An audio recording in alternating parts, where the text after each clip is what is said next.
I've carried a headlamp for decades. It's one of those items that we're told is non-negotiable, right up there with shelter and sleep system. But over the last year, I've caught myself asking a question that almost seems wrong to say out loud. Do most backpackers even need a headlamp anymore? Because this tiny light weighs less than an ounce and has replaced my headlamp on most of my trips. Not all trips, but most of them. So I don't know if headlamps are actually dead, but today I'm here to ask a better question. Could this replace your actual headlamp, depending on how you actually camp? So let's jump into it. Here's the uncomfortable truth. Most backpackers don't use their headlamp the way it's actually marketed. We imagine night hiking for hours, getting out on technical terrain in total darkness, or needing to have big sustained light output.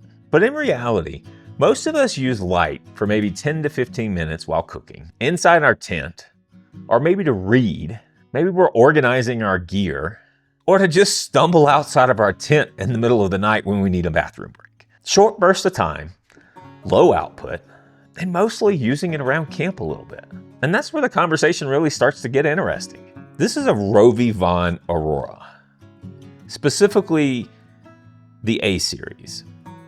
The A5 to 8 are very similar. It's a keychain size flashlight. It's about the size of your pinky, and it weighs only 22 grams. That's 3/4 of an ounce. And it's also USB-C rechargeable. And yet, it puts out up to 650 lumens. For comparison, one of the most popular ultralight headlamps on the market, the Nitecore NU25, this thing taps out at around 360 to 400 lumens, depending on which one you get. So already, something weird's happening. This tiny thing is brighter than most ultralight headlamps. This isn't just a flashlight though. So yeah, it's a forward beam, but it's also a side lamp that works like a lantern. It's got a moonlight mode, and it even has a magnetic clip. And on some models, it's even got UV mode. But the real magic is how it mounts, because light isn't about what's on your head. It's about where the light actually needs to be. So let's talk about hands-free, because that's the number one argument we get with headlamps. So option number one for this light is your hat brim. Most of us already carry a hat backpacking. Clip this to the brim, and then you have an instant headlamp. There's no straps, no sweaty forehead, and no bouncing band, because most of us are already carrying the hat. Option number two, clip it to your shirt or to your collar. Turn on the side lamp. Now the light's centered, stable, comfortable, and even exactly where you need it. You could even take it, and I've seen people talk about clipping it to their shirt. Now you can direct where you want the light to go. Even better. So whether you're cooking, setting up your tent, or sorting through your gear, you don't need any headgear. Here's where it ended up really clicking for me. I realized that I wasn't just replacing my headlamp, that I was also replacing some of the lanterns that I would carry with me as well. Clip this into the ceiling loop of your tent, then turn on the side lamp, and you end up with some soft evening light. No inflatable or heavy lantern. You don't need any extra pump. No hanging your headlamp awkwardly on the roof.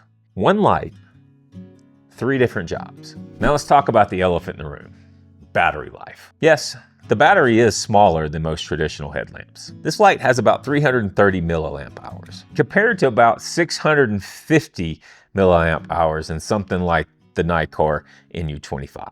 So I'll be very clear. So if you need hours of high output light, if you're night hiking regularly, if you're going across technical terrain at night, or you're in the winter where you've got long nights, then this is probably not the tool. Bring a real headlamp. But for normal backpacking, here's the reality. In moonlight mode, you can get up to 72 hours with this thing. On low mode, you can get 8 hours. If it's on high mode, you're probably gonna get around 1.5 hours. But it recharges in under an hour. And so most of us are carrying battery banks anyway. And in reality, most of us are not running our headlamps for hours straight. It just feels like we do. I want to be very honest here. I still bring a headlamp when I know I'm going to be doing some long night hiking, if I expect long hours of darkness, if I'm out in winter conditions, or if I need a beam that's going to follow my eyes a little bit. This is not about being anti-headlamp. This is just being honest about the different uses that you can have in the different cases. If you're a weekend backpacker, a summer hiker, a fast packer, or someone who rarely uses light in camp, then this little guy starts to make a lot of sense. Same price range, half the weight, more versatility, less bulk, and you end up carrying fewer single-purpose items. So no, I'm not saying this replaces headlamps. I'm asking something a little more interesting. Are most of us carrying headlamps for the idea of needing it and not the reality? Because once I stopped thinking in absolutes, this little guy quietly earned its place in my gear setup. So I want to hear from you. Would you use this? Why or why not? Tell me, what kind of backpacker are you? How do you actually use light on your trips? If you found this useful, hit like, hit subscribe, because it helps others find this video. And if you're interested in seeing this little guy in action, watch this video here where I head out into the desert in the middle of the winter to do a fast packing trip. As always, guys, I hope this was useful to you guys, and hopefully I see you guys out on the trail.